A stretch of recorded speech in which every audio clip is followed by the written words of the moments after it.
The Screaming Room. It was a cold December evening in the small town of Elmwood, Ohio. The air carried an unusual chill even for this time of year. Families were gathered around their fireplaces, unaware of the events unfolding just outside the city limits. Before we begin, tell me, where are you listening from, and what time is it there? James Carter, a 35-year-old mechanic, lived alone in a century-old farmhouse on the outskirts of town. His wife had passed away 5 years earlier, leaving him to care for their property by himself. The house, though charming, had always given James an uneasy feeling, especially one particular room on the second floor. That night, as James finished repairing his truck in the garage, he noticed something strange.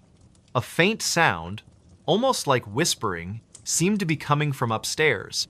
He glanced at the clock. 9:17 p.m. Too late for visitors, and definitely too late for his imagination to play tricks on him. Climbing the creaky wooden stairs, James felt the temperature drop noticeably. By the time he reached the second floor, his breath had become visible in the frigid air. The sound grew louder, more distinct now. It wasn't whispering anymore, it was screaming. The source came from the west wing of the house, a part of the building rarely used. Specifically, the Red Room, so named because its walls were painted a deep crimson that seemed to glow faintly in low light. James hesitated outside the closed door. The screams continued, echoing through the hallway. Taking a deep breath, James turned the brass doorknob. The door opened with a slow creak, revealing a scene that would haunt him forever. The room was empty, yet the screaming filled the space with an intensity that defied logic. James's heart pounded as he stepped inside. The wallpaper, faded but still recognizable as Victorian floral patterns, seemed to shift and move in the dim light. Shadows danced across the walls, though no source of movement could be seen. The temperature dropped further, causing James to shiver uncontrollably. He checked his watch. 9:23 p.m. Time seemed to stretch and warp within the confines of the room. The screams changed pitch, becoming more desperate, more human-like. Yet there was no one there, just the empty space and the overwhelming sense of dread. James remembered hearing stories about the previous owners of the house, a family who had lived there in the early 1900s. Rumors spoke of mysterious disappearances and unexplained deaths, but these were just tales, weren't they? Urban legends meant to entertain rather than terrify. As he stood frozen in the center of the room, the screams began to form words. At first, they were indistinct, jumbled sounds, but gradually, they became clearer. "Help me! Get out! They're coming!"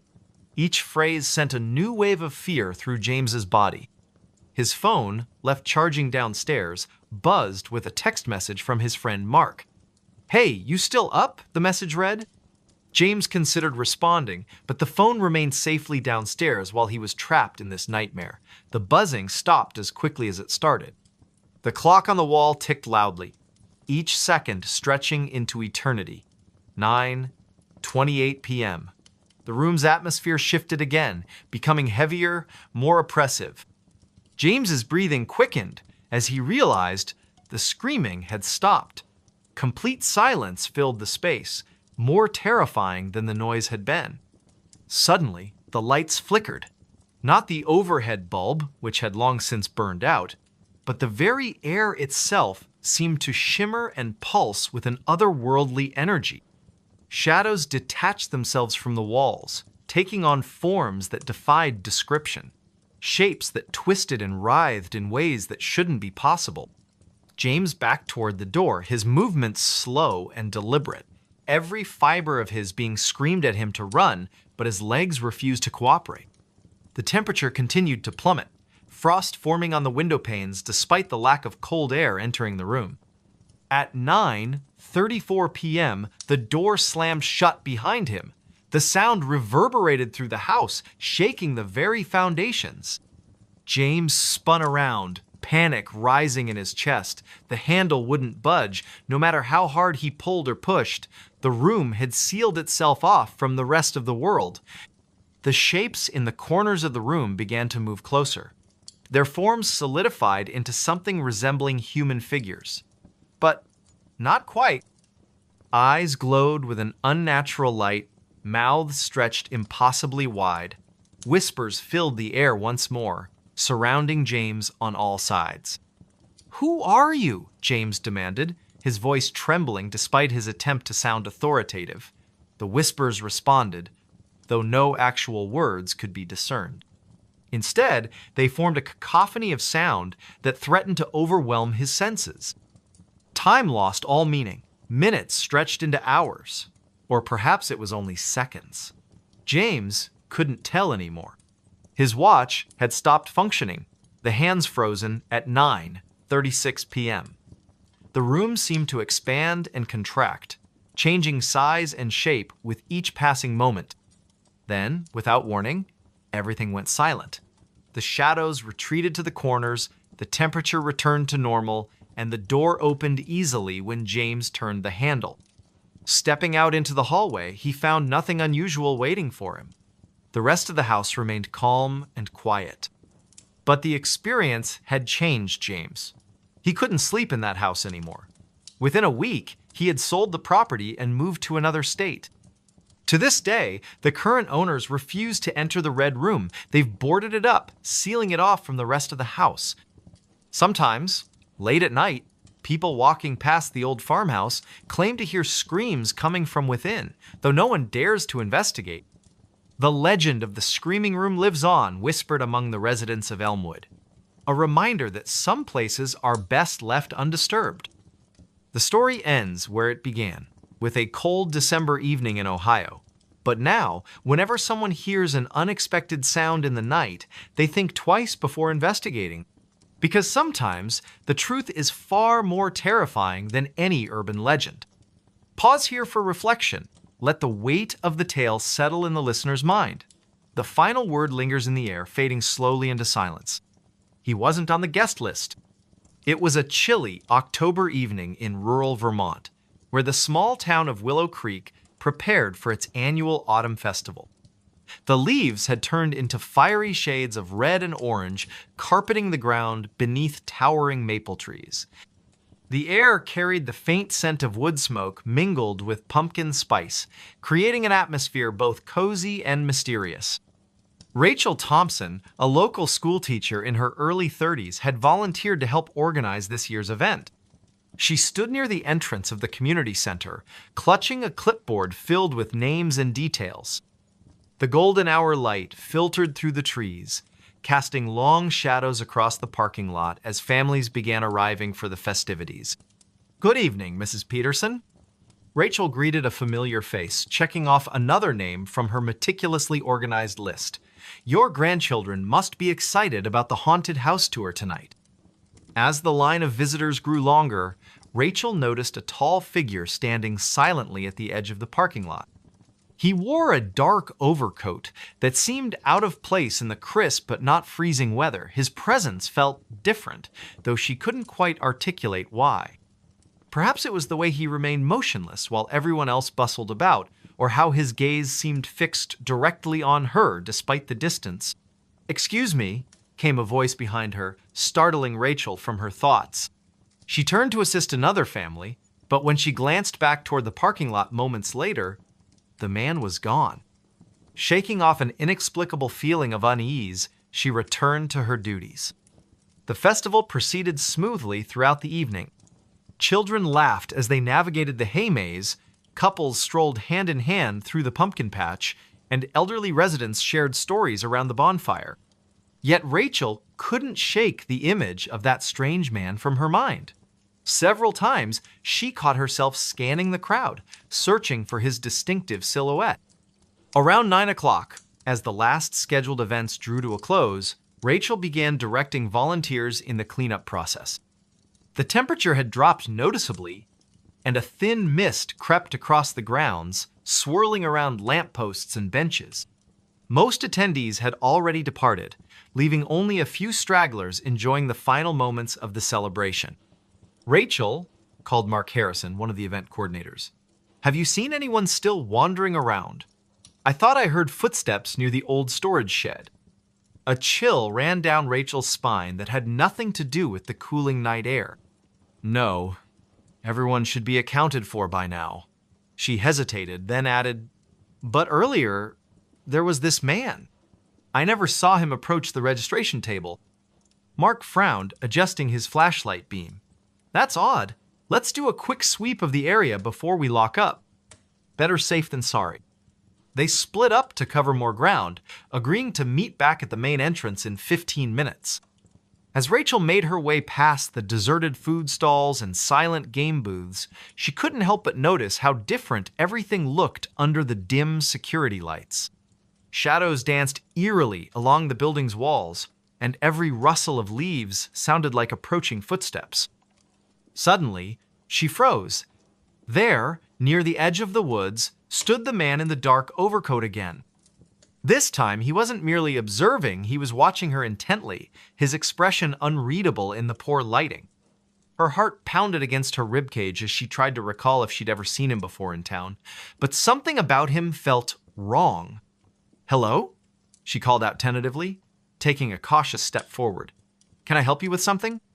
Instead of responding, the man tilted his head slightly, almost like a curious animal studying its surroundings. Then, without warning, he turned and disappeared into the tree line. Rachel's breath caught in her throat. She knew she should alert Mark immediately, but curiosity propelled her forward instead. Maybe she could catch up to him and ask what he wanted. The forest path leading away from the festival grounds felt impossibly darker than it should have been. Moonlight struggled to penetrate the dense canopy above, and Rachel found herself relying heavily on her phone's flashlight app. Twigs snapped underfoot, and the occasional owl hooted in the distance, heightening her sense of isolation. After walking for what felt like 10 minutes, but was probably much less, she emerged into a small clearing. And there, standing perfectly still amidst the encroaching darkness, was the man once more. Up close, she realized his features were remarkably ordinary. Brown hair, average build, plain face, yet somehow profoundly unsettling. His eyes reflected her phone's light in an unnatural way, almost glowing. "You shouldn't be here," Rachel managed to say, her voice trembling despite her best efforts to sound authoritative. "This is private property." For the first time he spoke, his voice low and measured. "I'm looking for someone. They told me I'd find answers here." "What kind of answers?" she pressed, inching backward slowly. Every instinct screamed at her to run, but she forced herself to maintain eye contact. "Who are you looking for?" He didn't answer immediately. Instead, he reached into his coat pocket and withdrew a photograph. Even from several feet away, Rachel recognized the faded image instantly. It showed a young woman who bore a striking resemblance to herself. Same hair color, similar facial structure. Only the style of clothing suggested it was taken decades ago. "My sister," he said finally, his tone heavy with sorrow. "She went missing after attending one of these festivals." "That was," he paused, calculating, 52 years ago tonight. Rachel's blood ran cold. She remembered hearing vague rumors about a disappearance connected to the autumn festival, but no one ever talked about it openly. Local legends hinted at supernatural occurrences tied to the land itself, stories passed down through generations but rarely believed. Could this man truly be searching for closure after all these years? Before she could respond, a sudden gust of wind extinguished her phone's screen, plunging them both into near-total darkness. Panic surged through her veins as she fumbled to reactivate the device. When the light finally flickered back on, the man was gone. Not just stepped aside or hidden, completely vanished as if he'd never existed. Shaken to her core, Rachel stumbled back toward the festival grounds, calling Mark's name repeatedly. Together, they searched the entire area again, finding no trace of the mysterious visitor. Later, while reviewing security footage from multiple angles, they discovered something even more disturbing. Not a single camera had captured any sign of the man in the dark overcoat. It was as though he'd slipped between the cracks of reality itself. In the weeks that followed, Rachel found herself unable to forget those haunting eyes or the photograph that seemed to bridge past and present. She began researching local history archives, determined to uncover the truth about the missing woman. What she learned chilled her to the bone. Numerous unexplained disappearances linked to the festival site over the past century. Each case involved a solitary individual vanishing without a trace during the annual celebration. None were ever solved. Despite warnings from friends and colleagues to let sleeping dogs lie, Rachel continued her investigation. Something about the man's desperate search resonated deeply within her. Perhaps it was survivor's guilt, or maybe a subconscious recognition of shared pain. Whatever the reason, she felt compelled to seek answers, no matter where the trail might lead. One moonless night, armed with flashlights and determination, Rachel and Mark ventured back to the clearing where she'd last seen the stranger. The air felt heavier than usual, charged with an almost electric tension. Leaves whispered secrets as they crunched underfoot, and shadows danced unpredictably despite the steady beams of their lights. "Do you really think we'll find anything?" Mark asked skeptically, though his grip on the flashlight betrayed underlying nerves. "This whole situation feels off." "I don't know," Rachel admitted softly, scanning the perimeter for any signs of disturbance. "But I can't shake the feeling that we're missing something important, something right under our noses."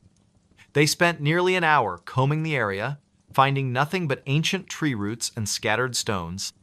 Just as frustration began to set in, Mark spotted something glinting faintly among the foliage. Kneeling down, he unearthed a tarnished silver locket half buried in the dirt. Inside lay two tiny photographs, one of the woman from the original picture, smiling brightly, and another of a younger version of the man in the dark overcoat, his arms slung casually around her shoulders. "Oh my God," Rachel breathed, tears pricking at the corners of her eyes. "This has to belong to her, to his sister." Without warning, the temperature plummeted dramatically, causing both of them to shiver violently. Their flashlights flickered erratically, threatening to die altogether. A deep, resonant hum filled the air, seeming to emanate from the very earth beneath their feet.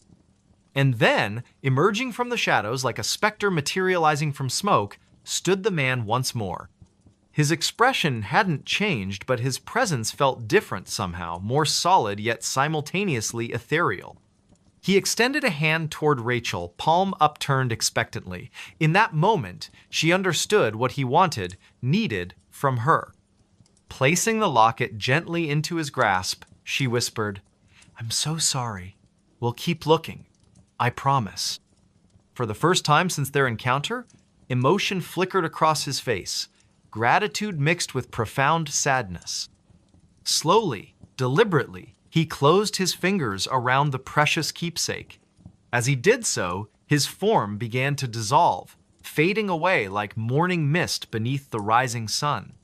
Within seconds, he was gone, leaving behind only silence and the lingering scent of autumn leaves. Back in Willow Creek, Rachel dedicated herself to preserving the memory of those lost souls whose stories had been forgotten by time. She worked tirelessly to ensure proper memorials were established and historical records updated accurately. Though she never encountered the man in the dark overcoat again, she often sensed his presence during quiet moments, a gentle reminder that some mysteries transcend human understanding, existing beyond the veil of our everyday lives. Every October, as the festival preparations begin anew, Rachel finds herself drawn to that secluded clearing deep within the woods. There, surrounded by whispering trees and dancing shadows, she leaves fresh flowers and a handwritten note promising continued vigilance. Because sometimes, justice isn't about solving a case or finding definitive answers. Sometimes, it's about honoring the memories of those who came before us, ensuring their voices aren't silenced forever by the passage of time.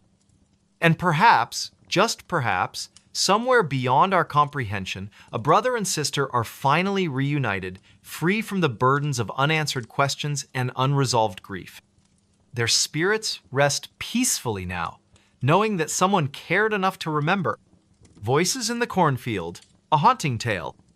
It was a quiet, humid evening in late September when Emma first heard the whispers.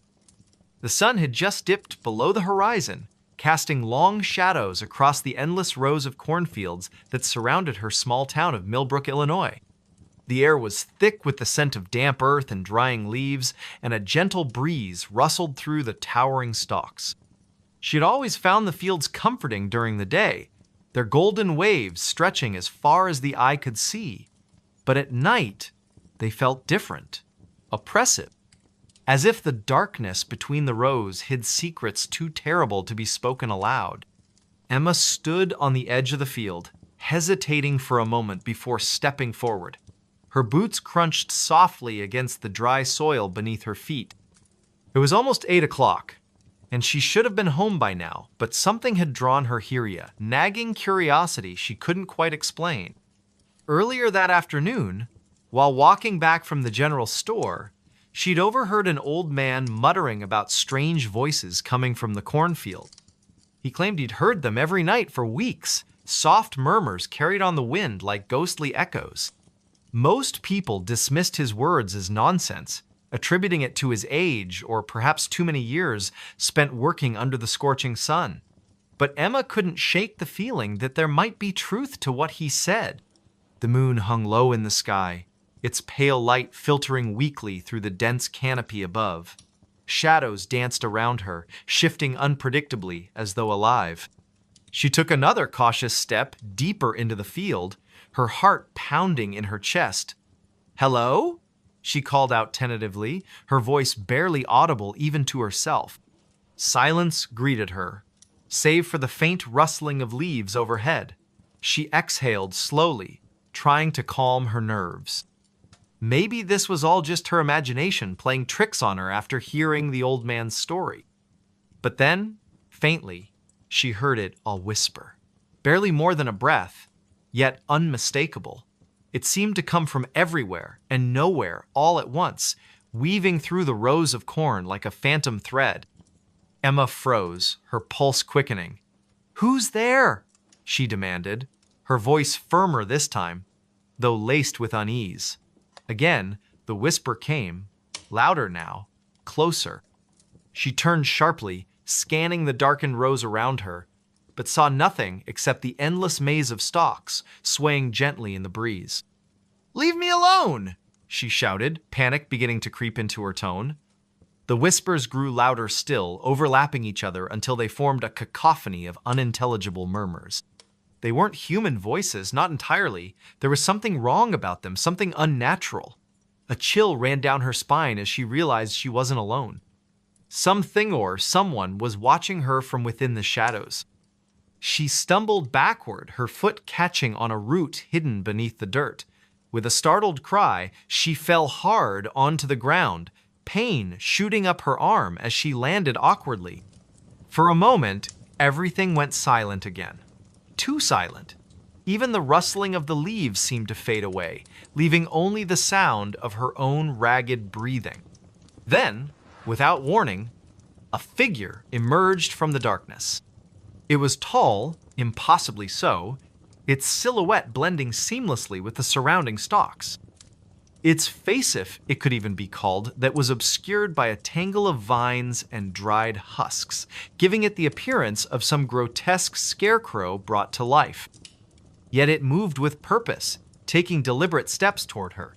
Emma scrambled to her feet, her mind screaming at her to run, but her legs refused to obey. She was rooted to the spot, paralyzed by fear. "You shouldn't have come here," the figure rasped, its voice a guttural blend of multiple tones layered atop one another.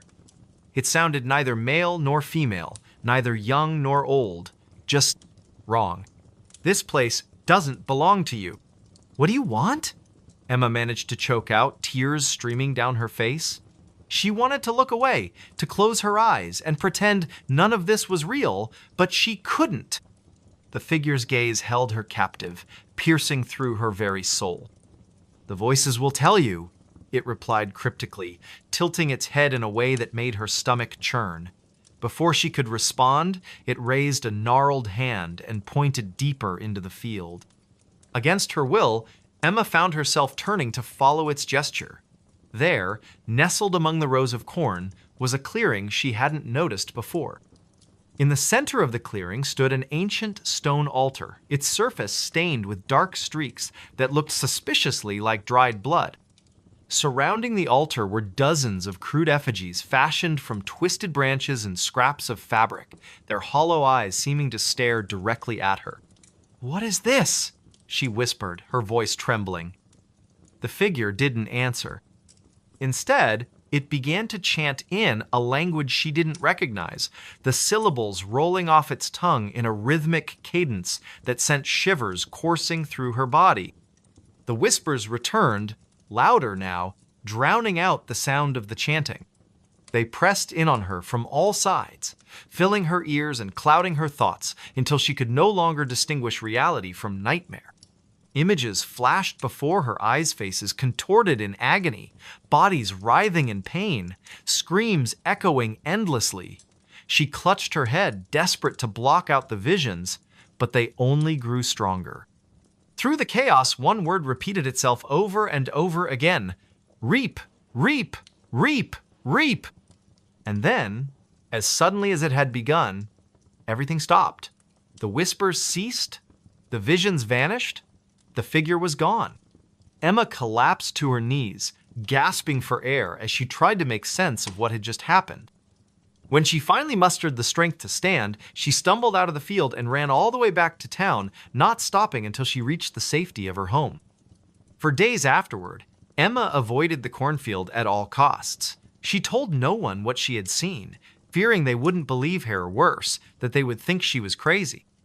But the memories lingered, haunting her dreams and leaving her perpetually on edge. She started hearing the whispers again, faint at first, but growing louder with each passing night.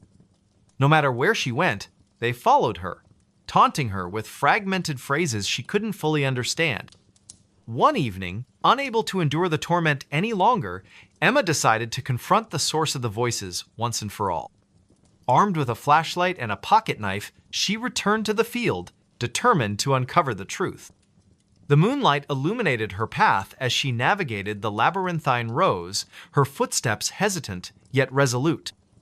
When she reached the clearing, she found the altar exactly as she remembered it, but this time, it wasn't empty. Lying atop the stone slab was a book bound in cracked leather, its pages yellowed with age. Etched into the cover were symbols unlike anything she had ever seen, intricate patterns that seemed to shift and writhe when viewed from certain angles. Her hands trembled as she picked it up, half expecting it to burn her skin or crumble to dust in her grasp. But it remained solid, heavy with secrets waiting to be uncovered.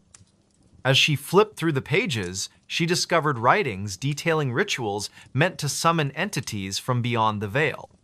Each entry described increasingly sinister ceremonies, culminating in a final passage written in bold, jagged handwriting: "To reap is to feed is to grow. To grow is to consume." Beneath the text was a drawing of the same figure she had encountered in the field, standing beside the altar with arms outstretched. A cold realization washed over her. This wasn't just some isolated haunting, it was a cycle, a ritual perpetuated by forces far older than humanity itself. And somehow, she had become entangled in it. Before she could process further, a familiar voice echoed behind her. "You've seen enough." She spun around to find the figure standing mere feet away, its presence radiating malice. This time, however, she didn't freeze.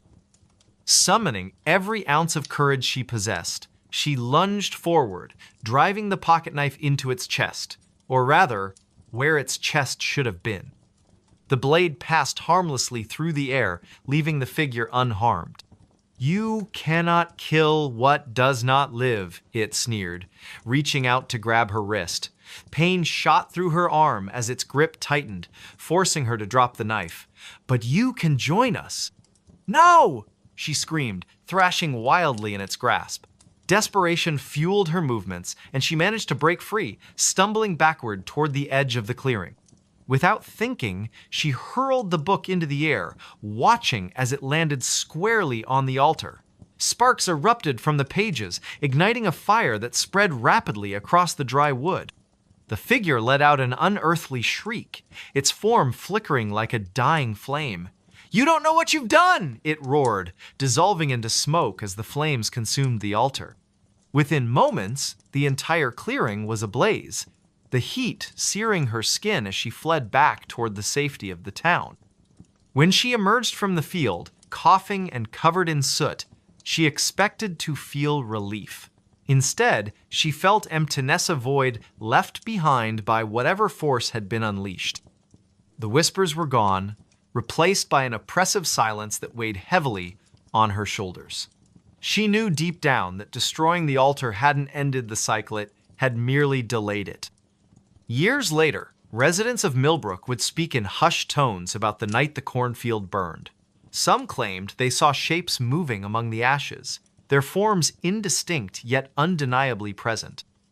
Others reported hearing faint murmurs carried on the wind, though no one dared investigate further. As for Emma, she left town soon after, unable to bear the weight of what she had witnessed. But wherever she went, the memory of those voices followed her, a reminder that some secrets are best left buried. The last passenger never got off. It was a cold, damp night in the small town of Millbrook, nestled deep within the woods of upstate New York. The air carried an eerie stillness, broken only by the faint rustling of leaves and the distant hum of crickets. Somewhere near the edge of the forest, the old train station stood abandoned, its wooden structure warped and weathered by time. Paint peeled off the sign that once proudly announced Millbrook Station, now barely legible under layers of grime and neglect. Few people ventured here anymore, except for curious teenagers daring each other to explore its haunted history, or so the rumors went. On this particular evening, a group of 5 friends decided to visit the station as part of their weekend adventure. They had heard tales about strange occurrences at the sight whispers of passengers who never disembarked from the final train to pass through decades ago. None of them truly believed in ghosts, but the thrill of trespassing on forbidden ground was too tempting to resist. Among them were Emma, a skeptic with a sharp tongue; Daniel, her boyfriend, who loved anything supernatural; Mia, the quiet one who always seemed lost in thought; Jake, the joker whose laughter could fill even the darkest spaces; and Olivia, the cautious one who often served as the voice of reason. They arrived just after sunset, parking their car a mile away to avoid drawing attention. The walk to the station felt longer than expected, the path illuminated only by the dim glow of their flashlights. Shadows danced along the trees, creating shapes that looked almost human if you squinted hard enough. As they approached the station, the atmosphere grew heavier, as though the very air resisted their presence. "This place gives me the creeps," Olivia muttered, clutching her flashlight tightly. "Are we sure this is safe?" "Oh, come on," Daniel replied, his tone teasing yet reassuring. "What's the worst that could happen? A ghost shows up and asks us to leave?" He chuckled nervously, though no one else joined in. Emma rolled her eyes. "Let's just get this over with. I want to see what all the fuss is about." Inside the station, the floorboards creaked beneath their feet, protesting every step they took. Dust coated every surface, and the scent of mildew filled the air. Graffiti covered the walls, crude messages scrawled by those who sought to leave their mark on the forgotten building. But something else caught their attention, a series of faded photographs pinned to a bulletin board near the ticket counter. Most were black and white images of smiling families, boarding trains, snapshots of happier times. However, one photo stood out among the rest. It depicted a lone figure standing on the platform, face obscured by shadows despite the bright sunlight behind them. "Who do you think that is?" Mia asked softly, pointing to the mysterious figure. No one answered immediately. Instead, they stared at the image, feeling an inexplicable chill run down their spines. Jake broke the silence with a forced laugh.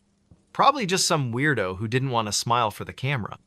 But his attempt at humor did little to ease the tension. The longer they lingered, the more unsettling the station became.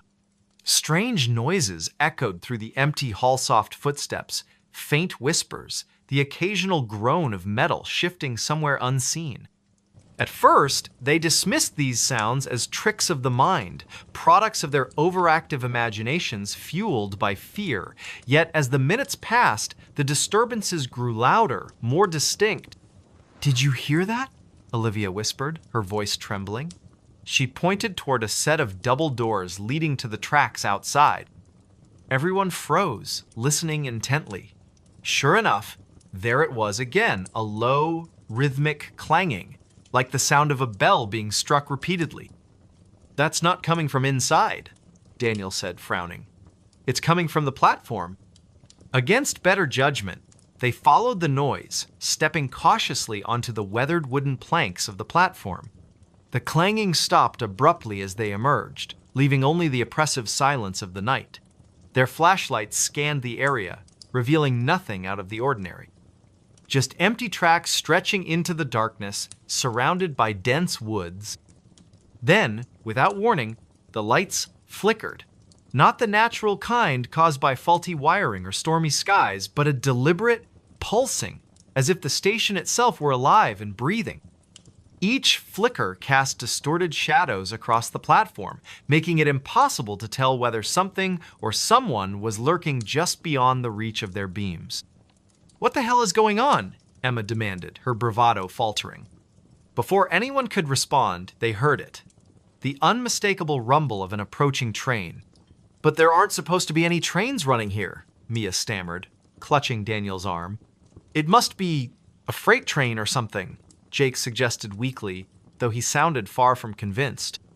The rumbling grew louder, accompanied by the piercing screech of metal grinding against metal. And then, emerging from the darkness, came the train itself. Its headlights cut through the gloom, blinding them momentarily. When their vision adjusted, they realized something was wrong. The train looked ancient, its paint chipped and faded, its windows clouded with grime. It moved impossibly slowly, as though struggling to stay on the tracks. As it drew closer, the group noticed another detail that sent shivers down their spines. Every single window was dark. No passengers sat inside, no conductor waved from the caboose. It was completely empty, or so it seemed. Okay, Olivia said quickly, backing away. "We need to go. Now." "No arguments here," Jake agreed, already heading back toward the station. But before they could retreat, the train came to a halt directly in front of them. The doors slid open with a deafening hiss, revealing the interior bathed in shadow. From within, they heard a soft melodic whisper that seemed to echo in their minds rather than their ears. "Come aboard!" it urged, gentle yet insistent. None of them moved. They stood rooted to the spot, paralyzed by a mix of fear and curiosity. "Don't listen to it," Emma shouted, snapping them out of their trance. "Whatever you do, don't get on that train." Her words seemed to break the spell. One by one, they turned and ran, fleeing back toward the safety of the station. But as they reached the entrance, they realized something was terribly wrong. The building they had entered earlier was gone. In its place stood a vast expanse of wilderness, stretching endlessly in every direction. Panic set in as they frantically searched for a way out, but the forest seemed to shift and change around them, trapping them in an endless maze. Hours passed, or maybe it was only minutes. Time had lost all meaning. Eventually, exhaustion forced them to stop, collapsing onto the damp earth beneath the skeletal branches of towering trees. And that's when they saw it again, the train, waiting silently on invisible tracks. One by one, they began to disappear. First, it was Jake, who wandered off alone in search of help. Then Mia, lured away by the promise of finding shelter. Next came Olivia, driven mad by the constant whispers she swore only she could hear. Finally, Daniel succumbed to despair, convinced he would find answers aboard the train. Only Emma remained, clinging to the hope that she could escape whatever malevolent force had ensnared her friends. But as dawn broke over the horizon, casting pale light across the desolate landscape, she found herself standing on the platform once more. The train loomed before her, its doors wide open, inviting her to step inside. Tears streamed down her face as she realized the truth. She would never leave. Like the others, she was destined to become one of the last passengers, the ones who never got off. The forest fell silent again, save for the faint rustle of leaves and the distant hum of crickets. Somewhere near the edge of the woods, the old train station stood abandoned, its wooden structure warped and weathered by time. Paint peeled off the sign that once proudly announced Millbrook Station, now barely legible under layers of grime and neglect. Few people ventured here anymore, except for curious teenagers daring each other to explore its haunted history, or so the rumors went. They said the house was empty. The small town of Ridgewood, nestled deep in the heart of New England, had always been a place where whispers carried farther than voices. It was late autumn, and the air was crisp with the scent of fallen leaves and damp earth. The sun was setting behind the jagged tree line, casting long shadows over the quiet streets. A young woman named Emily Carter had just returned to her hometown after years of living in the city. She had come back for one reason: to settle the estate of her late uncle, a man she barely remembered from her childhood. Emily parked her car in front of the old house on Maplewood Lane, its peeling paint and sagging porch giving it an air of abandonment. She stepped out of the car, her boots crunching softly against the gravel driveway. The house stood at the edge of town, surrounded by dense woods that seemed to lean inward, as if trying to swallow it whole. Locals had always avoided this place, calling it cursed or haunted. But Emily dismissed such tales as superstition. "It's just an old house," she muttered under her breath, though her voice trembled slightly. "Nothing more." She reached into her coat pocket and pulled out the key her lawyer had given her earlier that day. The metal felt cold against her fingers as she inserted it into the lock. With a creak that echoed through the stillness, the door swung open. The interior was dark, the air heavy with the smell of mildew and decay. Emily fumbled for the light switch, her hand brushing against the rough texture of the wall. When the overhead bulb flickered to life, revealing the dusty furniture and cobweb-covered corners, she let out a shaky breath. "Not exactly homey," she said aloud, attempting to mask her unease with sarcasm. As she began to explore the house, her footsteps echoed ominously on the creaky wooden floors. Each room she entered seemed frozen in time, filled with relics of a life long forgotten.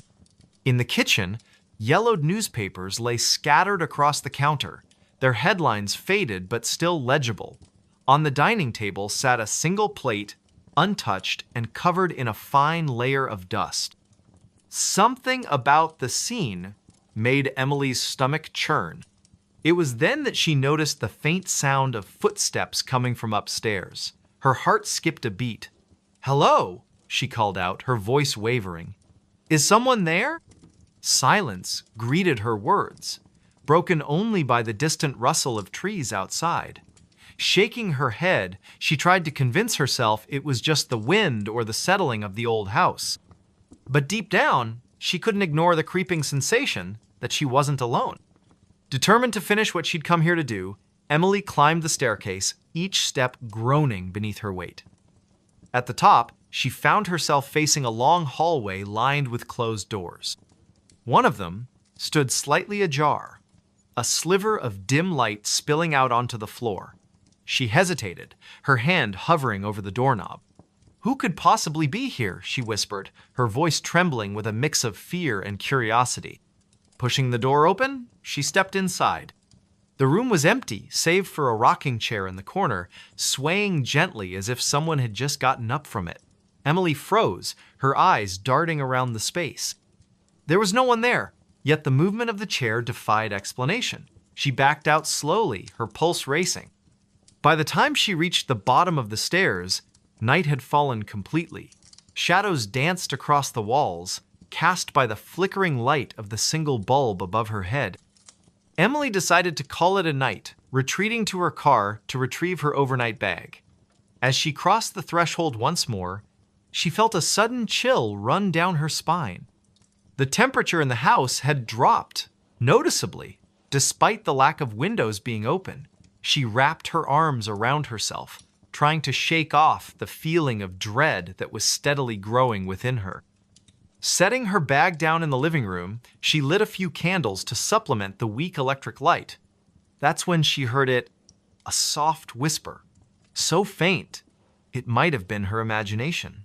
Leave. Her blood ran cold. "Who's there?"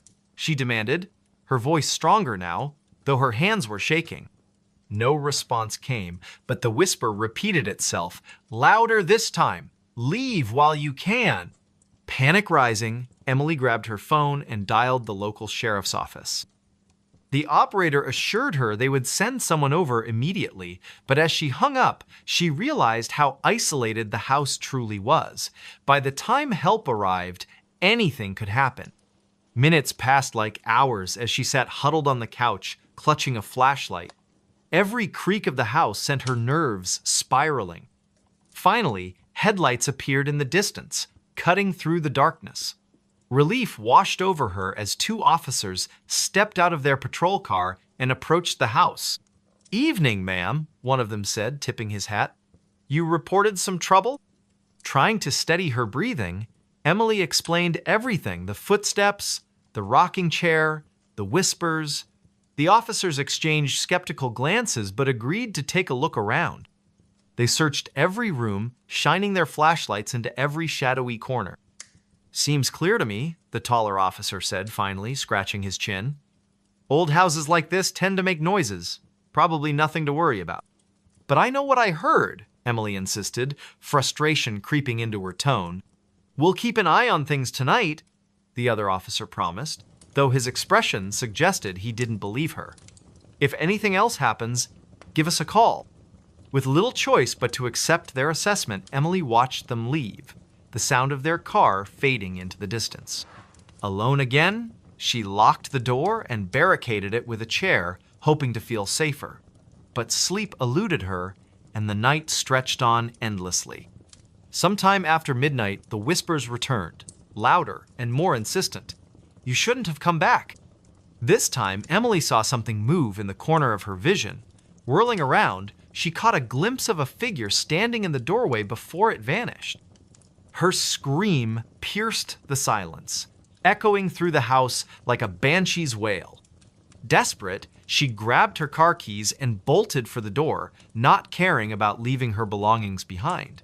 The cool night air hit her face as she stumbled toward her car, tears streaming down her cheeks.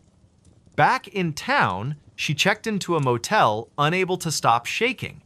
The next morning, she went straight to the library, determined to uncover the truth about the house.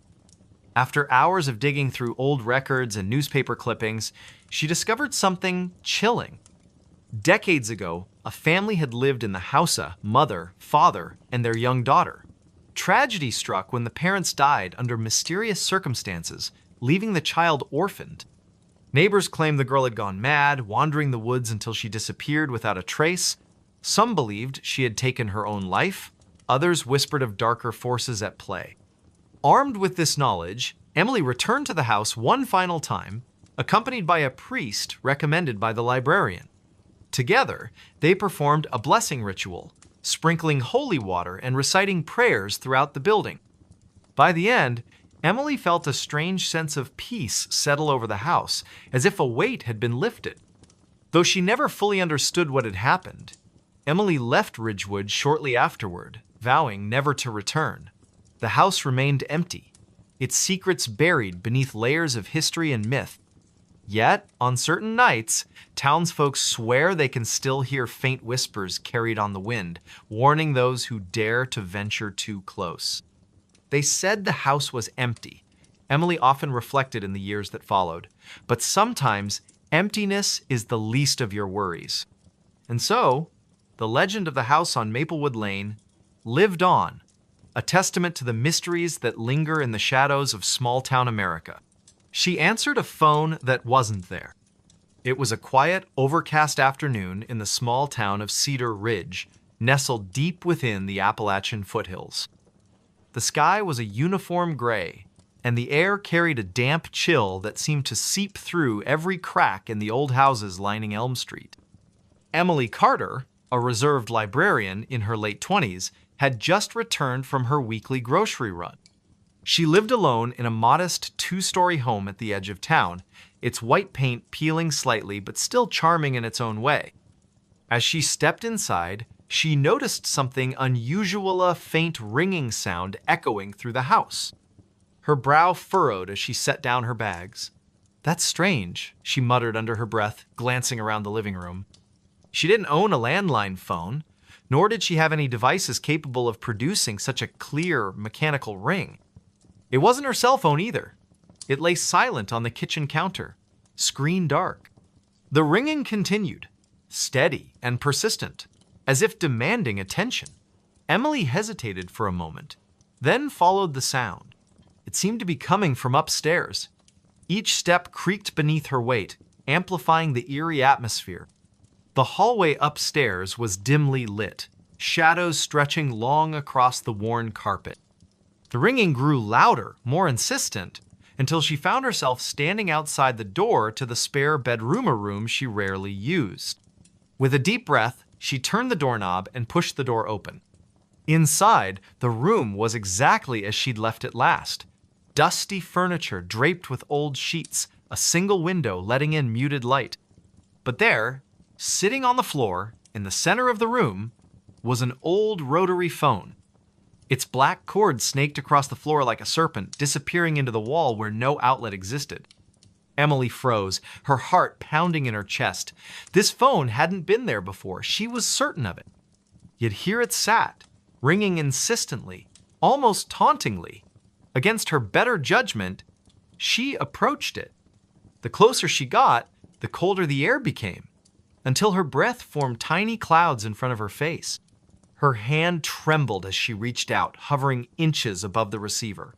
Finally, she picked it up and pressed it to her ear. "Hello?"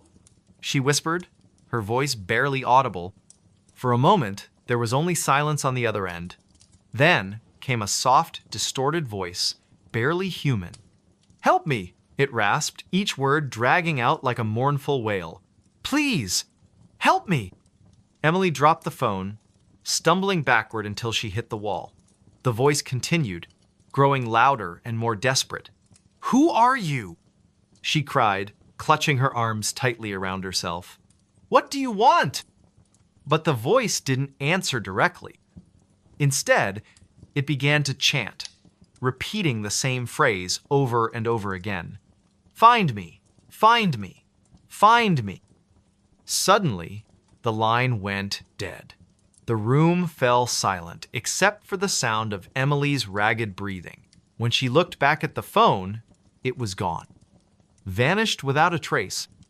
Later that evening, Emily sat at her kitchen table, trying to make sense of what had happened. The rational part of her mind insisted it had been some kind of hallucination or prank. But the icy sensation that lingered in the spare bedroom told her otherwise. She poured herself a cup of tea, hoping the warmth would calm her nerves. Outside, the wind howled through the trees, rattling the windows and adding to her unease. Unable to shake the memory of the voice, she decided to investigate further. She pulled out her laptop and began searching local archives, looking for anything unusual tied to her house or the surrounding area. After hours of digging, she stumbled upon an article from decades ago. It described the disappearance of a young woman named Clara Bennett, who had vanished without a trace one stormy night. According to the report, Clara had been seen arguing with someone near the edge of the woods behind what was now Emily's property. No body was ever found, and the case remained unsolved. A chill ran down Emily's spine as she read the details. Could the voice belong to Clara? And if so, why had it chosen her to hear its plea? The next day, Emily visited the town library, hoping to learn more about Clara's life. The librarian, an elderly woman named Mrs. Percentive. Hargrove recognized the name immediately. "Oh, yes, poor Clara," she said with a sad shake of her head. "Such a sweet girl. Always helping others. Some say she angered the wrong person, while others believe." She trailed off, her gaze drifting toward the window. "Believe what?" Emily prompted gently. Mrs. Hargrove lowered her voice, though they were the only ones in the room. "There are story-old ones that speak of spirits trapped between worlds. They say this land holds secrets, echoes of those who can't move on." She paused, studying Emily carefully. "Why are you asking about Clara?" Emily hesitated, unsure how much to reveal. "I think I might have encountered something related to her," she admitted cautiously. "Something unexplainable." Mrs. Hargrove nodded slowly, as if she'd expected this answer all along. "If you're meant to help her, you'll know what to do. Just be careful, dear. Not everything that calls for help deserves it." That night, Emily returned home, feeling both intrigued and deeply unsettled. As she climbed the stairs to bed, she couldn't shake the feeling that she was being watched. Every shadow seemed to shift just out of the corner of her eye, and the house felt unnaturally quiet, as if holding its breath. When she reached the landing, she froze. There, once again, was the rotary phone. This time, it sat on the top step, its cord coiled neatly beside it. The sight sent a jolt of fear through her body, but also a strange sense of resolve. She knew she couldn't ignore it anymore. Kneeling down, she picked up the receiver and held it to her ear. "Clara?" she asked tentatively. "Yes," came the reply, softer this time, but unmistakably the same voice. "You hear me. You must find me." "Where are you?" Emily demanded, her voice trembling. "In the woods. Follow the path. Look for the tree with the red ribbon." Before Emily could ask more questions, the line went dead again. The phone disappeared from her hands, leaving her staring at empty space. The following morning, armed with determination and a flashlight, Emily ventured into the dense forest behind her house. The path she followed was narrow and overgrown, the trees towering above her like silent sentinels. The air smelled earthy and damp, and the only sounds were the crunch of leaves beneath her boots and the occasional rustle of unseen creatures. After walking for nearly 20 minutes, she spotted a massive oak tree with a faded red ribbon tied around its trunk. Her pulse quickened as she approached. At the base of the tree, partially hidden by moss and roots, was a small wooden box. With shaking hands, she opened it. Inside was a collection of personal belongings, a tarnished locket, a handwritten letter, and a photograph of a smiling young woman who bore a striking resemblance to the image of Clara she'd seen online. Tears welled up in Emily's eyes as she realized the significance of her discovery. These items weren't random, they were clues, pieces of a puzzle waiting to be solved. She carefully gathered them and brought them back to her house, determined to piece together the truth. Over the next several weeks, Emily delved deeper into Clara's story, uncovering a web of betrayal, jealousy, and tragedy. She learned that Clara had been involved with a man whose family disapproved of their relationship. On the night she disappeared, witnesses claimed they saw her arguing with him near the woods. Many believed he had something to do with her vanishing, but without evidence, nothing could be proven. One evening, as Emily pored over documents spread across her dining table, she heard the familiar ringing sound again. Turning slowly, she saw the rotary phone resting on the couch. This time, however, it wasn't calling Harriet, was simply there, as if waiting. Summoning her courage, she walked over and picked up the receiver. "Clara?"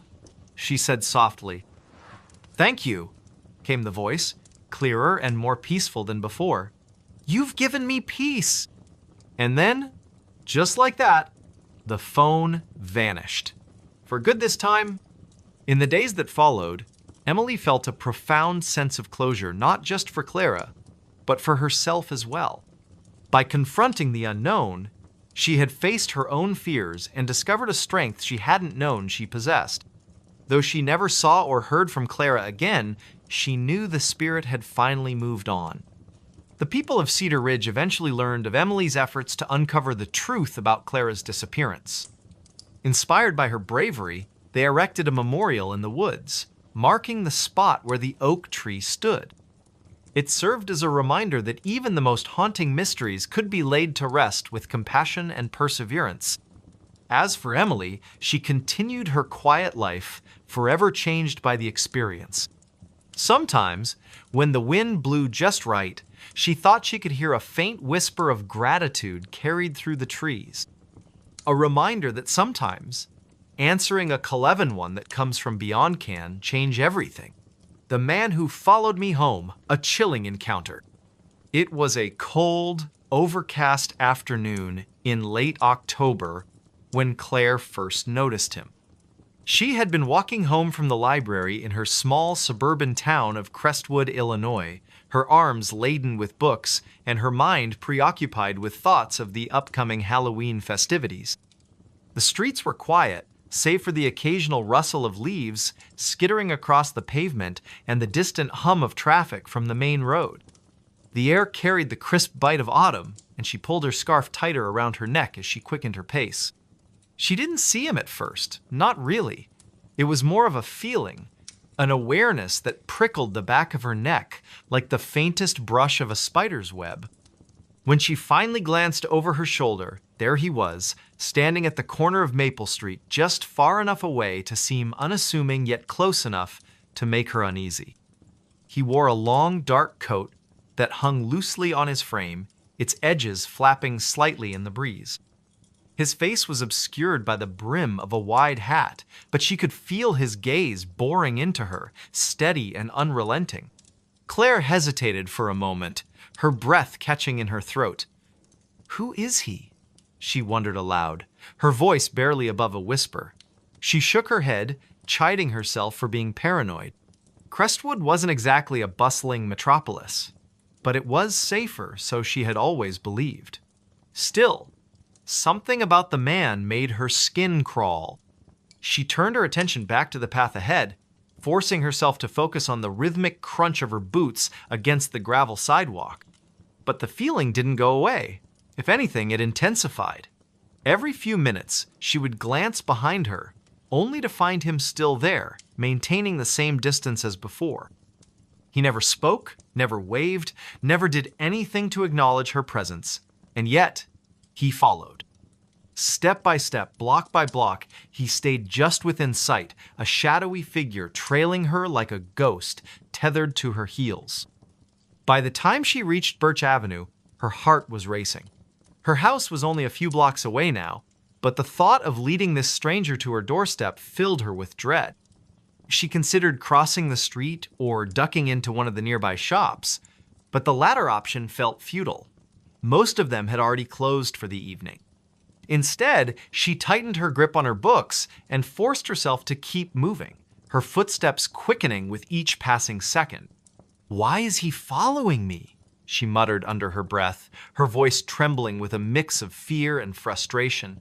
She wanted to confront him, to demand answers, but the words caught in her throat. What if he lashed out? What if he wasn't alone? The uncertainty gnawed at her, leaving her paralyzed with indecision. All she could do was walk faster, hoping against hope that he would eventually lose interest and disappear. But he didn't. When she finally turned onto her street, she risked another glance over her shoulder and saw him standing at the far end, his silhouette outlined against the dim glow of the streetlights. For a brief moment, their eyes met, or at least, she thought they did. Then, without warning, he stepped into the shadows and vanished. Claire exhaled sharply, relief washing over her in waves. She hurried up the driveway to her house, fumbling with her keys as she unlocked the front door. Once inside, she slammed the door shut and leaned against it, listening intently for any sign of movement outside. The house was silent, save for the soft ticking of the clock in the hallway. She locked the door and drew the curtains, her hands shaking as she moved from room to room, checking every window and peering out into the darkness beyond. For hours, she sat huddled on the couch, Her phone clutched tightly in her hand. She debated calling the police, but what would she say? That a man had followed her home without saying a word?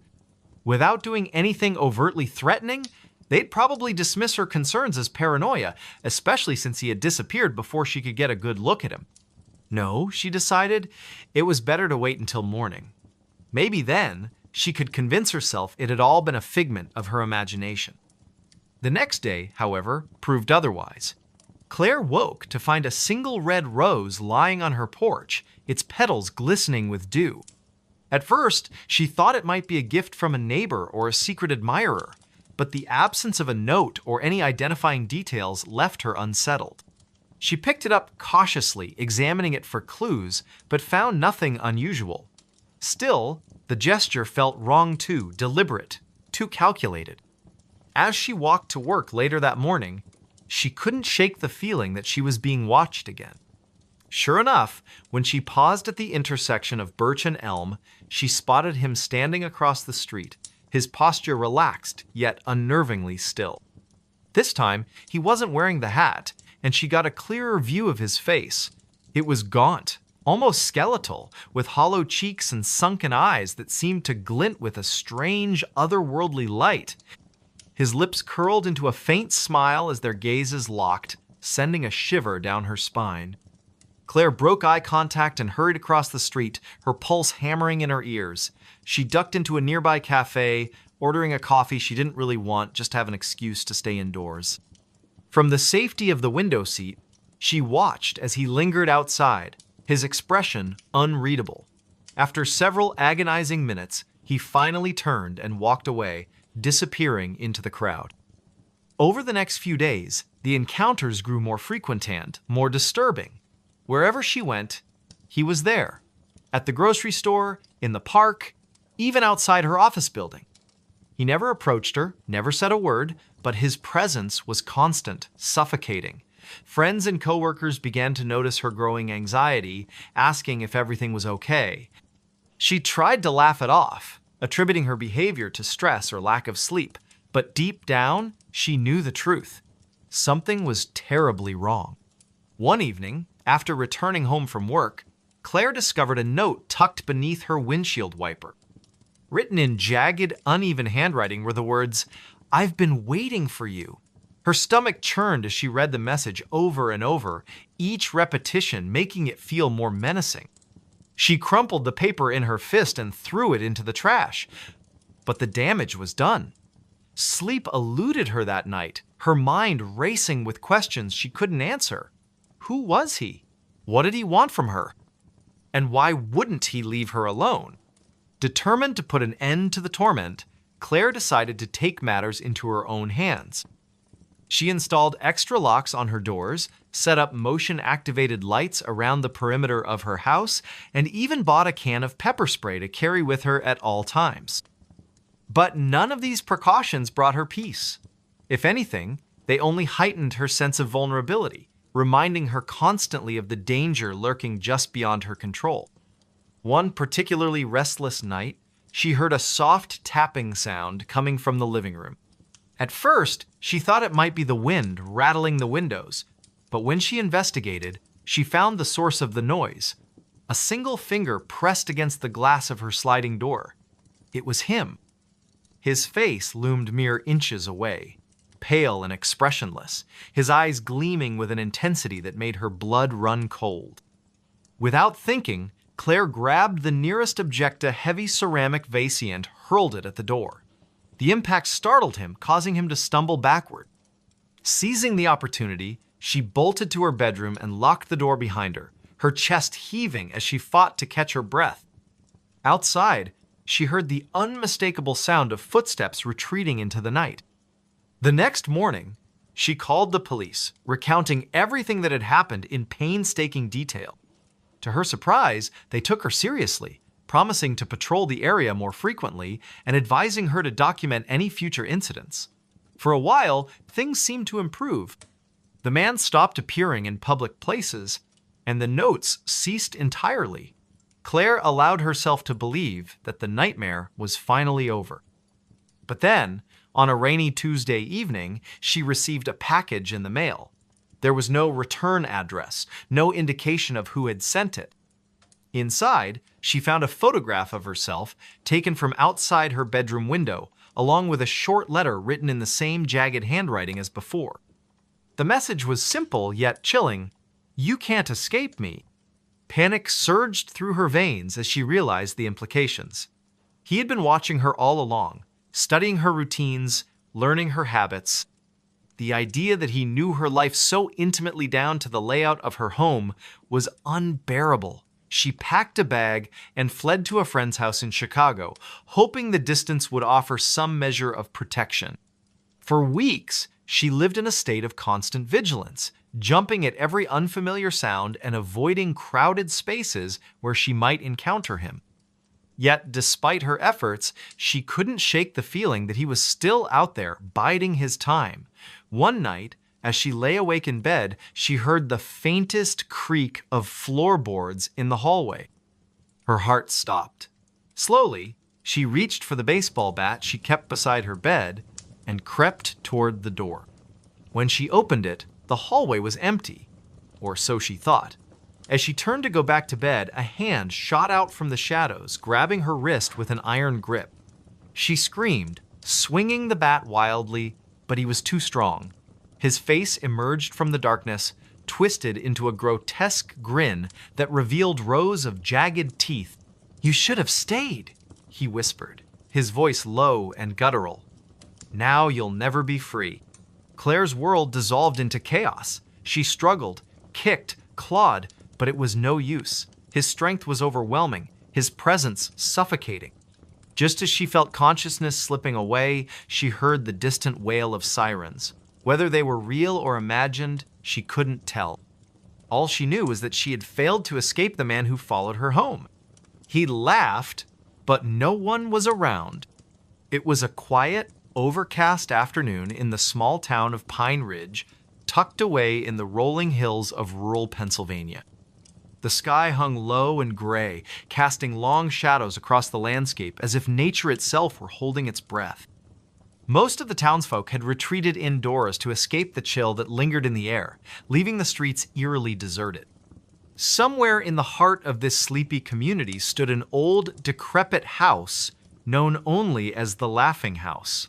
Locals avoided it at all costs, claiming strange noises emanated from within laughter, they said, deep and echoing, though no one lived there anymore. On this particular day, a group of 5 friends decided to investigate the rumors surrounding the house. They weren't thrill seekers or paranormal enthusiasts, they were just bored teenagers looking for something to do on a gloomy Saturday afternoon. Among them were Ethan, the self-proclaimed leader with a knack for talking himself out of trouble; Claire, the skeptic who preferred logic over superstition; Ryan, the joker whose sarcasm often masked his unease; Melissa, the quiet observer who noticed things others missed; and Ben, the cautious one who always seemed to be scanning their surroundings for danger. They arrived at the edge of the property just after 3 o'clock, parking their bikes behind a cluster of bushes to avoid drawing attention. The house loomed before them like a forgotten relic of another era, its once white paint now peeling away in large flakes, revealing rotting wood beneath. Shutters hung crookedly from the windows, some missing entirely, while vines crept up the walls like skeletal fingers reaching for the sky. A weathered sign nailed to the gate read, "No trespassing," but the letters had faded so much they were barely legible. "This place looks like it belongs in a horror movie," Ryan quipped, forcing a laugh that sounded more nervous than amused. "Let's just get this over with," Claire replied, her tone clipped. She adjusted the strap of her backpack, which contained a flashlight, a notebook, and a few snacks just in case. Ethan stepped forward, pushing open the creaking gate with a loud groan. "Relax, guys. It's probably just some old pipes rattling or wind blowing through cracks. Nothing scary about that." As they approached the front door, the atmosphere grew heavier, almost suffocating. The air smelled faintly of mildew and decay, and the silence was so profound it felt unnatural. Every step they took toward the house seemed to amplify the sound of their own breathing, making them hyper-aware of their presence in what should have been an abandoned space. Melissa paused, glancing over her shoulder. Does anyone else feel like we're being watched? Ben frowned, scanning the surrounding trees. Probably just squirrels or birds. Still, let's not stay too long. Inside, the house was even worse than they had imagined. Dust covered every surface, and cobwebs hung like curtains between pieces of broken furniture. Faded wallpaper peeled away from the walls, exposing patches of crumbling plaster. In the corner of the living room, an antique grandfather clock stood frozen at 3:17. Its hands rusted into place. "This is creepy as hell," Ryan muttered, kicking a loose floorboard absent-mindedly. "Shh," Claire hissed, holding up a hand. "Do you hear that?" At first they thought it might be the wind, but then it came again, a low, rumbling chuckle that seemed to echo from nowhere and everywhere all at once. It wasn't a pleasant laugh either. It was hollow, almost mechanical, as though someone or something were mimicking human emotion without truly understanding it. "What the?" Ethan trailed off, his voice barely above a whisper. "It's coming from upstairs," Melissa said softly, pointing toward the staircase. "No way am I going up there," Ben declared firmly. "We didn't come all this way just to chicken out now," Ethan shot back, though his bravado wavered slightly. Against their better judgment, they climbed the stairs, each step groaning under their weight. The laughter grew louder as they ascended, reverberating through the narrow hallway until it felt like it was inside their heads. At the end of the corridor, a single door stood ajar, light spilling through the crack. "That's impossible," Claire whispered, her brow furrowing. "There are no lights on in this house." Ignoring her warning, Ethan pushed the door open. Inside was a small bedroom, its walls lined with faded floral wallpaper. An old rocking chair sat in the center of the room, swaying gently despite the absence of any breeze. On the dresser, a dusty mirror reflected their pale, frightened faces. And then, without warning, the laughter erupted, a deafening cacophony that made their ears ring and their hearts race. They spun around, searching for the source, but the room was empty. Okay, we need to leave. Now," Ben insisted, backing toward the door. But before they could retreat, the door slammed shut with a resounding thud. The laughter continued, growing louder and more distorted until it sounded less like a person and more like static on an old radio. "What's happening?" Melissa cried, clutching Ethan's arm. "I don't know," he shouted back, his voice tinged with panic. Suddenly, the mirror began to ripple, its surface rippling like water disturbed by a stone. From within, a shadowy figure emerged, its form indistinct but undeniably humanoid. Its mouth stretched impossibly wide, revealing rows of jagged teeth, and its eyes glowed with an unnatural light. "Run!" Claire screamed, grabbing Melissa's hand and pulling her toward the window.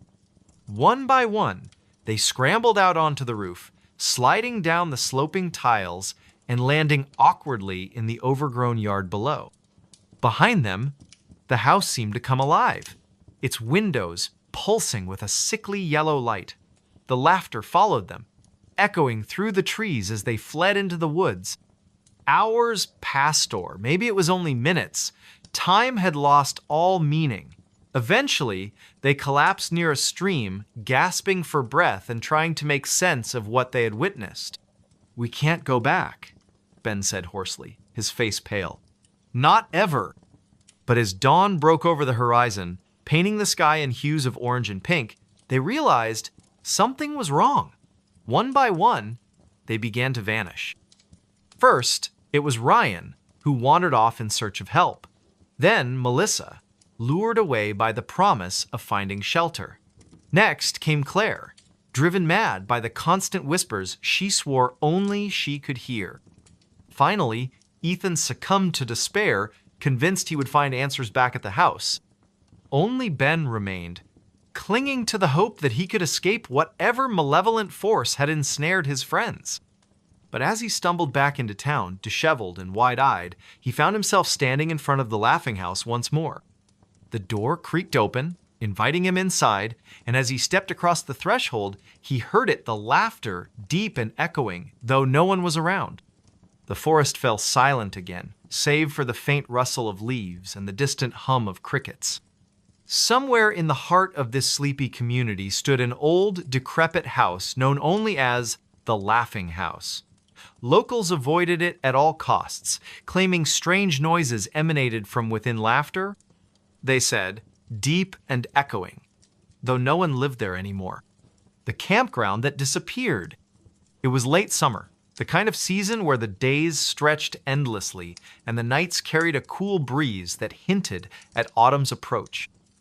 The small town of Pine Ridge, nestled deep within the sprawling forests of the Pacific Northwest, was known for its dense woods, winding rivers, and a history steeped in folklore. Among the locals, there were whispers of a place called Shadow Pines Campground, a remote site deep in the wilderness that had become infamous for strange occurrences. Most dismissed these tales as campfire stories meant to scare children, but not everyone believed they were just myths. Daniel Harper, a young journalist from Seattle, had always been drawn to the eerie and unexplained. He had heard about shadow pines during a trip to Pine Ridge a few years prior, but it wasn't until recently that he decided to investigate further. The stories fascinated him, accounts of hikers vanishing without a trace, strange lights flickering in the forest at night, and an overwhelming sense of dread that seemed to permeate the area. Determined to uncover the truth, Daniel packed his gear and set out on a journey into the heart of the woods. The drive to Pine Ridge was long and lonely, the road narrowing as he ventured deeper into the wilderness. By the time he arrived, dusk was settling over the landscape, painting the sky in hues of orange and purple. The air was thick with the scent of pine and damp earth, and the distant call of birds echoed through the trees. As he checked into a small motel on the edge of town, Daniel couldn't help but notice the wary glances the locals gave him when he mentioned shadow pines. "You sure you want to go up there?" the motel owner asked, his voice low and hesitant. "Folks don't come back from that place." "I'll be fine," Daniel replied with a forced smile, though the man's words lingered in his mind. "Just looking to write a story." The next morning, armed with a map, flashlight, notebook, and camera, Daniel began his trek into the forest. The path leading to Shadow Pines was overgrown, the trail barely visible beneath layers of moss and fallen leaves. The farther he went, the quieter the world became. Even the rustling of animals seemed to fade, leaving only the sound of his own footsteps crunching against the ground. After hours of hiking, he finally reached the clearing where the campground was said to be located. What he found, or rather, didn't find, left him unsettled.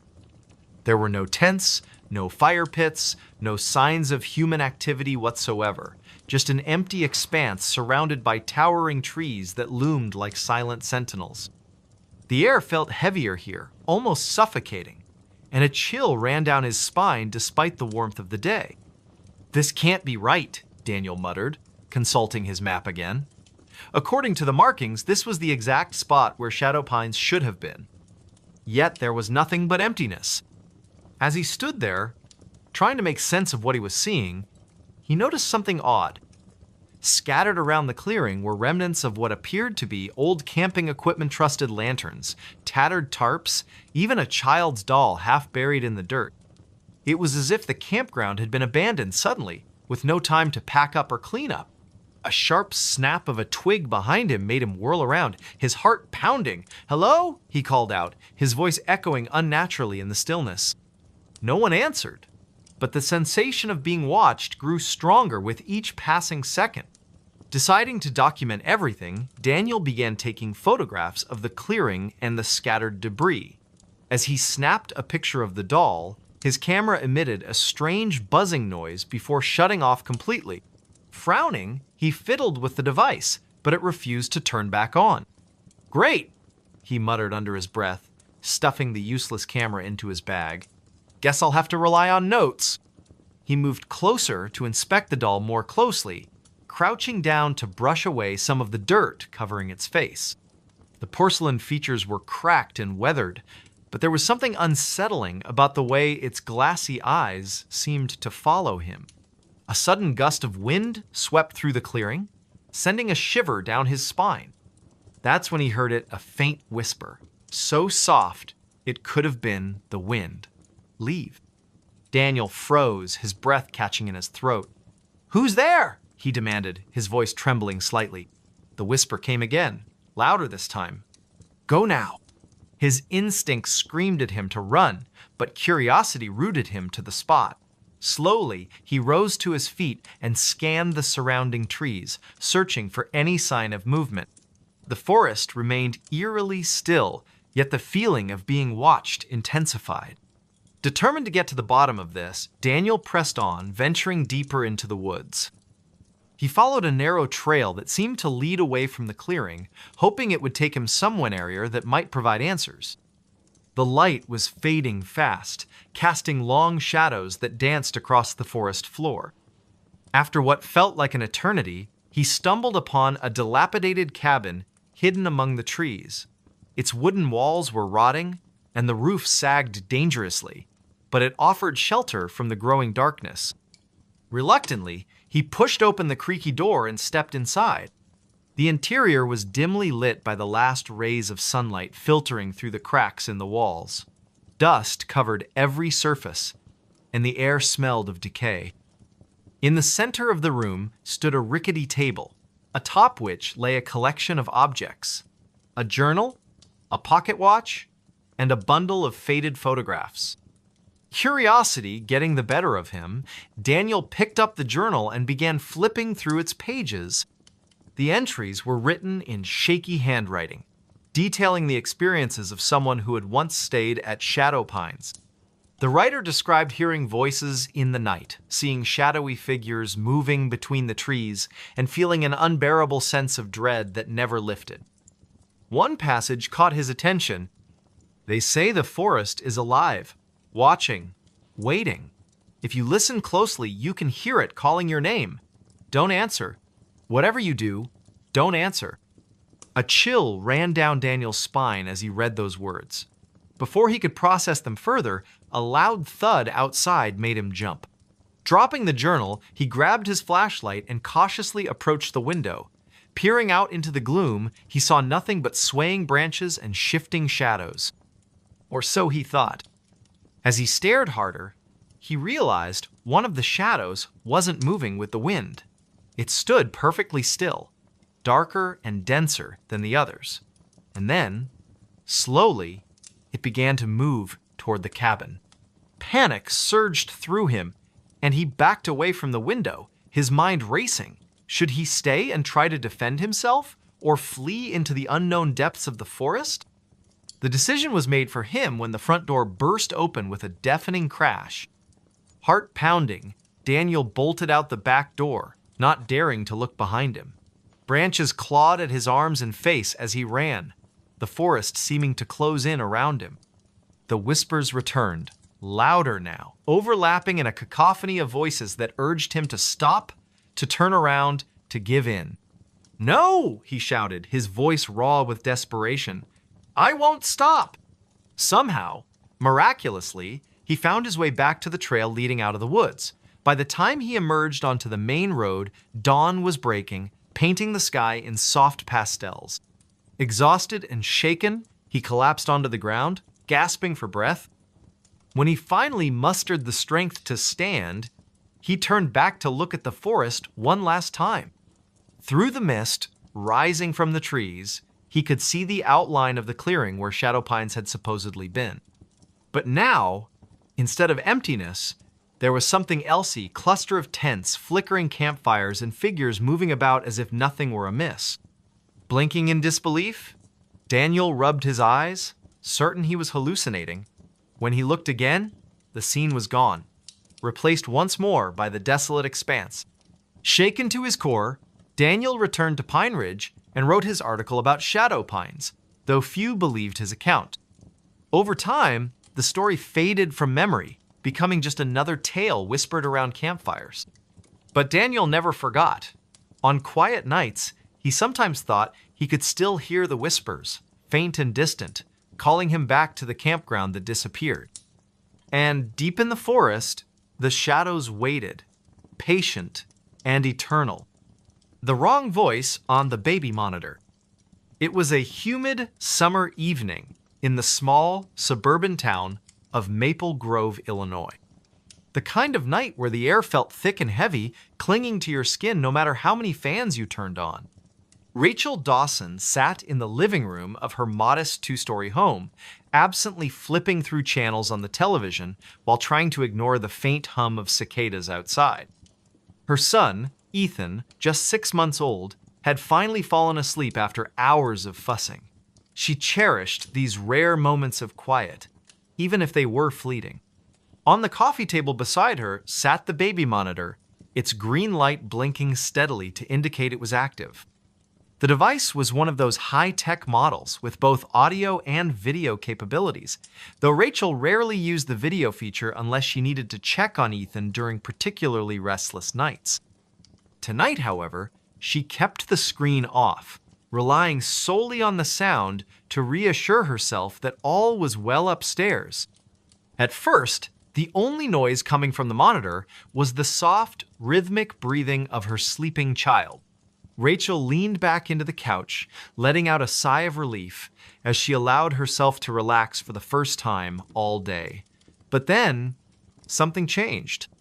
A faint rustling sound came through the speaker so subtle at first that she almost dismissed it as static or interference. She sat up straighter, straining to listen. Probably just the wind, she murmured to herself, glancing toward the closed windows. Yet deep down, she knew that wasn't it. The sound grew louder, more deliberate, like someone or something was moving around in Ethan's nursery. Her heart began to race as she grabbed the monitor and pressed it closer to her ear. And then she heard it. A voice. Low, distorted, and utterly foreign. It wasn't her husband's voice. He was working late at his office downtown, and it certainly wasn't hers. "Who's there?" the voice whispered, its tone chillingly calm yet tinged with menace. "Why are you watching me?" Rachel froze, her blood turning to ice in her veins. She stared at the monitor, half expecting the screen to flicker to life and reveal an intruder lurking in her baby's room. But when she forced herself to glance at the display, it showed nothing but the familiar image of Ethan's crib, his tiny body curled peacefully beneath his blanket. "Hello," she called out tentatively, her voice shaking. "Is someone in my house?" There was no response, at least not immediately. For a moment, silence reigned once again, save for the gentle breaths of her sleeping son. Just as Rachel began to convince herself she'd imagined the whole thing, the voice returned, louder this time. "Closer." "You shouldn't have listened," it hissed, each word dripping with malice. "Now you'll never stop hearing me." Panic surged through her body as she bolted upright from the couch. Grabbing the nearest Objecta decorative vase from the side table, she sprinted toward the staircase, her footsteps echoing loudly against the hardwood floors. As she reached the top landing, she hesitated, her hand trembling on the railing. What if she opened the door to find... what? An intruder? A ghost? Something far worse? Summoning every ounce of courage she possessed, she pushed open the nursery door and flicked on the light. Everything appeared normal.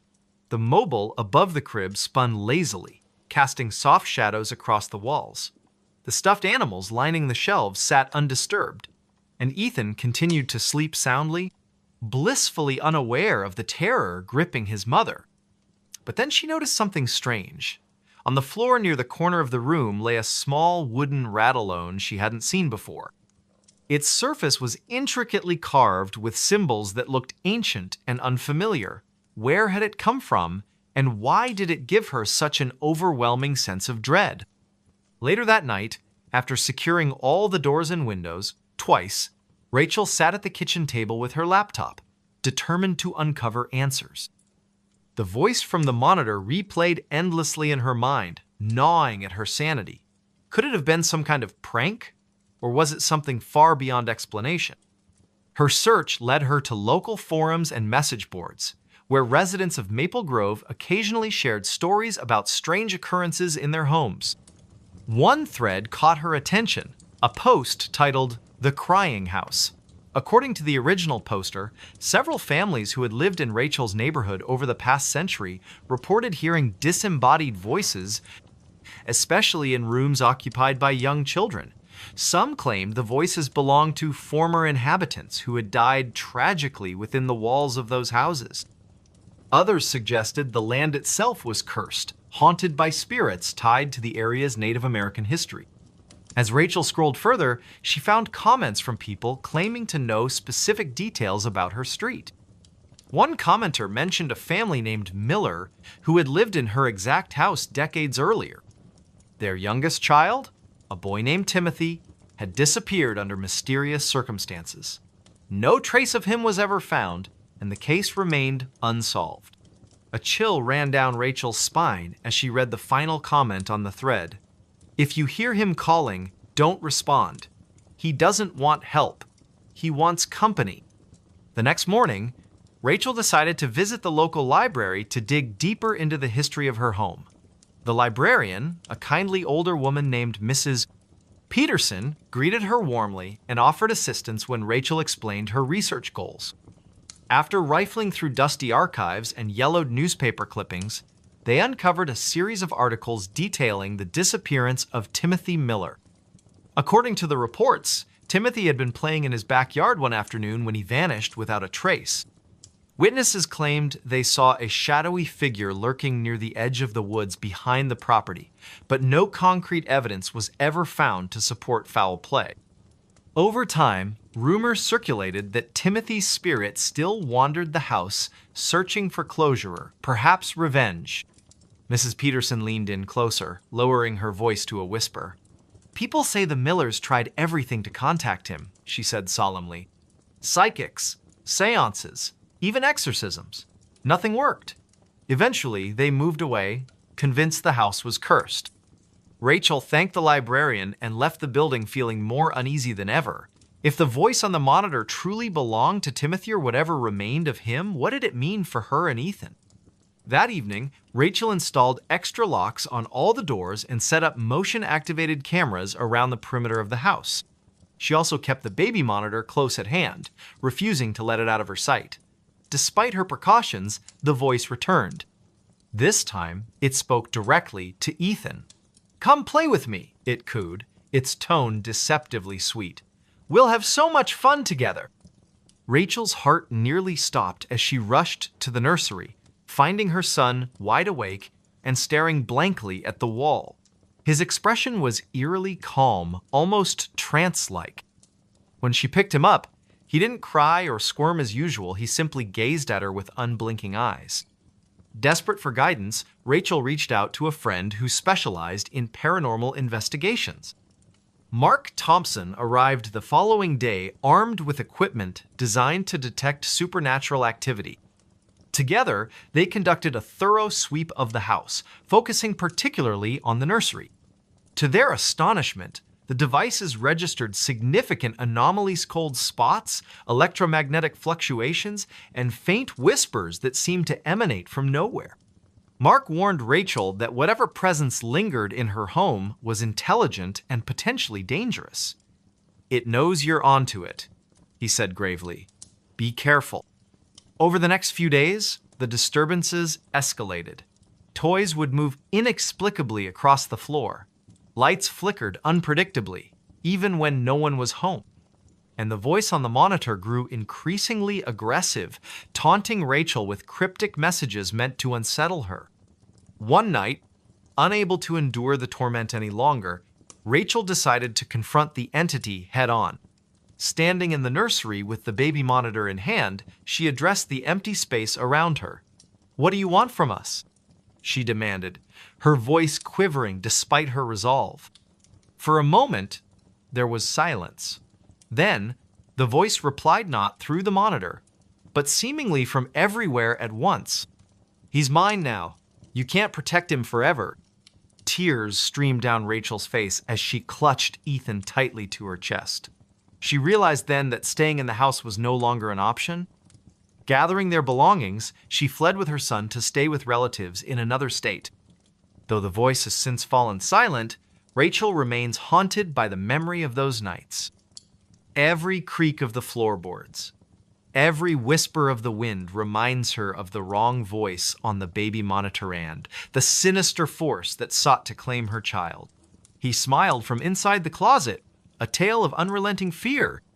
It was a damp, overcast afternoon in late November when Emily moved into her new apartment on the outskirts of Portland, Oregon. The building was old, its brick facade weathered by decades of rain and neglect, but the rent was affordable, and she needed a fresh start after leaving her previous job in Seattle.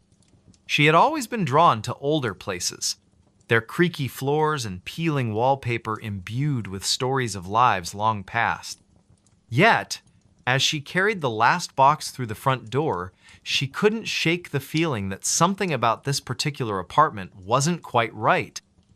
The unit itself was Modesta single bedroom, a small kitchenette, and a living room just large enough for her secondhand couch and coffee table. The walls were painted a faded cream color, and the hardwood floors groaned underfoot with every step. Despite the dim lighting filtering through the grimy windows, there was an undeniable charm to the spaceor, so she tried to convince herself. But it was the closet in the bedroom that caught her attention first. It was narrow and shallow, barely big enough to hang more than a few outfits, but something about it seemed off. As she unpacked her belongings, Emily found herself glancing at the closet door repeatedly, her unease growing with each passing hour. The wood paneling was scratched and warped, the brass handle tarnished with age. She told herself it was just her imagination playing tricks on her, the result of too many horror movies watched during sleepless nights. Still, she couldn't resist testing the door, pulling it open to reveal the cramped interior. Empty hangers swayed gently, though she hadn't touched them, and the faint smell of mildew lingered in the air. Shaking her head, she closed the door firmly and returned to her task. By evening, the rain had begun to fall, tapping softly against the window panes as twilight settled over the city.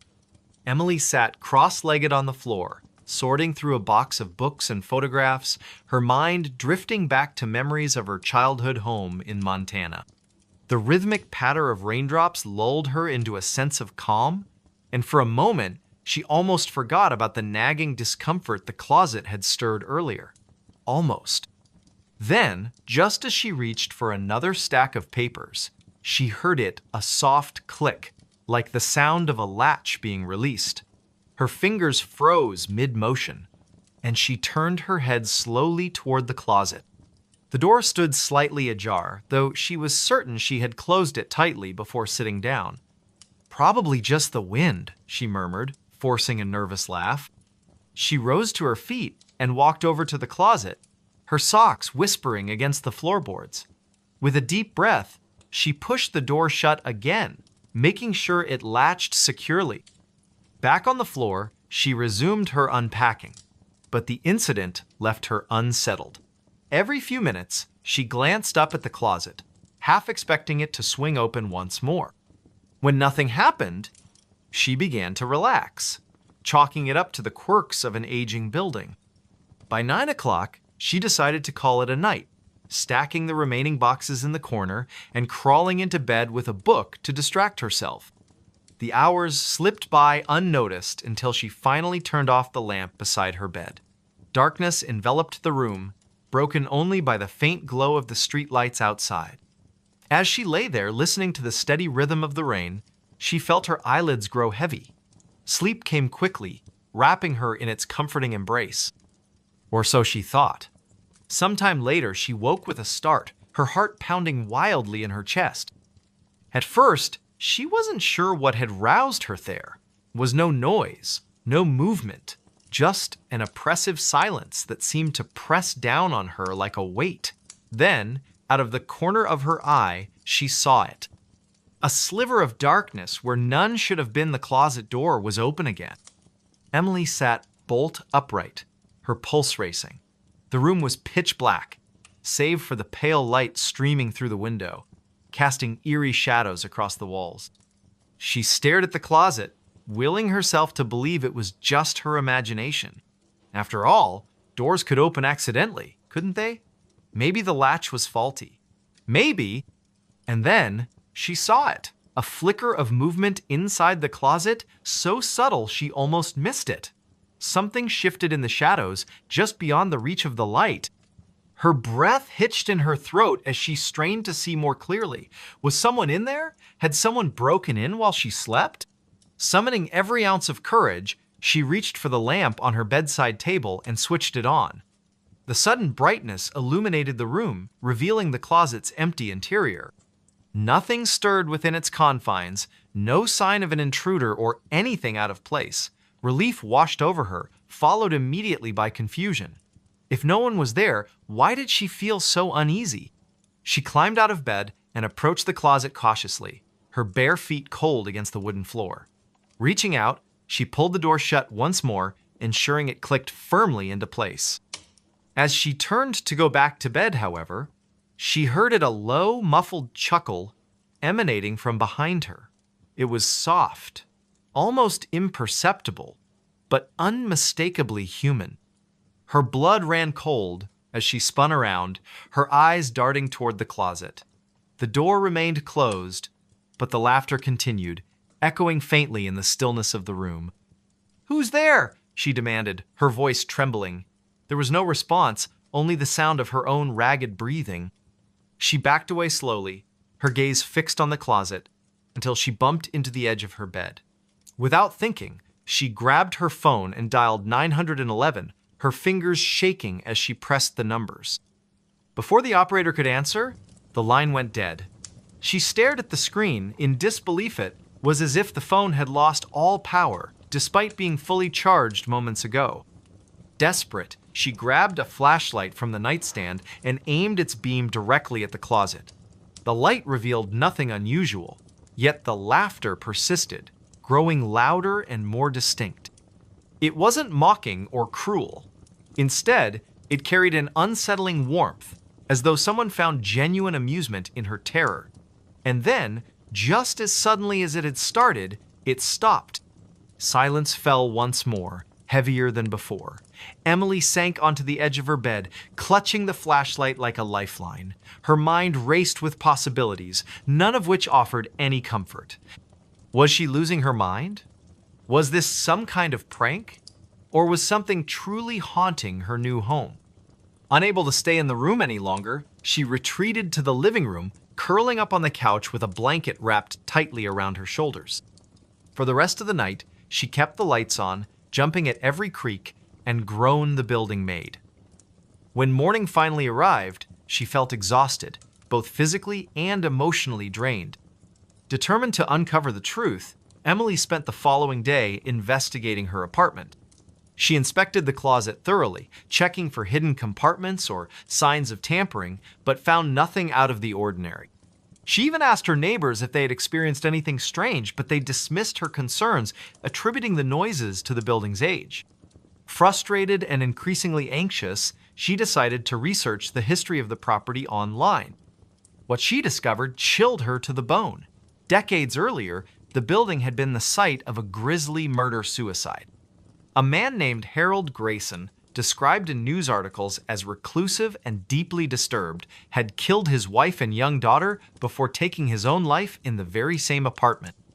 According to reports, he had locked himself in the master bedroom and barricaded the door, refusing to let anyone enter. When authorities finally broke in, they found his body slumped against the closet, a knife clutched in his hand, and a disturbing smile frozen on his face. Emily's stomach churned as she read the details, her mind conjuring images she wished she could unsee. Could it be possible that Harold's spirit still lingered in the apartment, trapped between worlds? She didn't consider herself superstitious, but the coincidence was too striking to ignore. That evening, she resolved to confront whatever presence haunted her home. Armed with a camera and a digital recorder, she sat cross-legged on the floor of her bedroom, facing the closet. The atmosphere was tense, charged with an energy that made her skin prickle. She pressed record and began speaking aloud, her voice wavering slightly. "If you're here, If you can hear me, please show yourself. I don't mean any harm. I just want to understand." For several minutes, nothing happened.